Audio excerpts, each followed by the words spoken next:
So today we're talking about the beautiful WR250R and 5 reasons why you need to buy one for yourself. All right, let's get into it.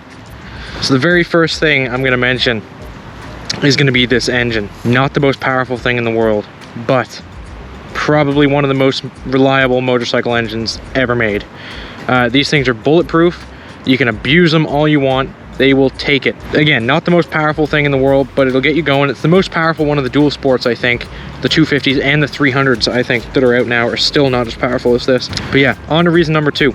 Reason number 2 is the suspension. This is proper, fully adjustable dirt bike style suspension. Fully adjustable compression and rebound. If you're around 170, 180 pounds, they'll be set up pretty good from the factory for you. Fully adjustable rear shock as well, including the preload too, which is really nice to see. Compare that to any of the other dual sports out there. This still blows the competition out of the water. Really, really great suspension for dual sport riding. Third thing I'm going to talk about is the look. In my opinion, in stock form, these things look the most dirt bikey out of all the dual sports. And they're also the most modern looking in my opinion. There's only a couple things I would change. Obviously the headlight. I just put a WR250F headlight on there. Everything else on this bike looks very dirt bikey. I love the way it looks. Now the fourth thing I'm going to talk about is the aftermarket support of this machine. Everyone makes parts for this, whether that's slip-ons, full systems, little tiny things like your levers and all that. As you can see with mine, I put the Pro Taper bars on and the GPR system on here, which I think sounds amazing. You guys will hear that in a minute. I got the Zeta frame guards, which are awesome. Highly recommend those so you don't scuff up your nice, beautiful painted frame. I have YZ450 foot pegs.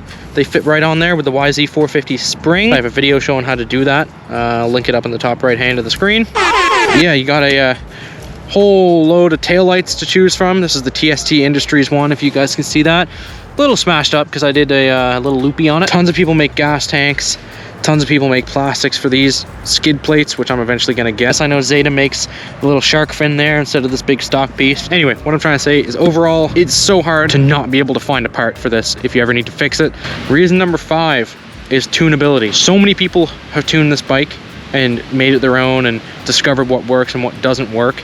And this, you can make this bike really peppy and torquey down low, which is kind of what it's missing from the factory. You can really wake these things up just from a couple easy modifications. One being a slip-on. The stock header is actually totally fine. The X-Up system is not in the header, and the catalytic converter is not in the header, so that's just a straight tube. The X-Up system will be deleted if you get a new exhaust. That's one thing that people do. The AIS system, which injects air into the exhaust to pass emissions in places like California, that can be deleted to remove the backfiring and stuff from when you install a new exhaust. There's tons of different tuners you can get for this thing. EJK makes one, JD Jetting makes one, I think FMF makes one, I don't know if they do anymore.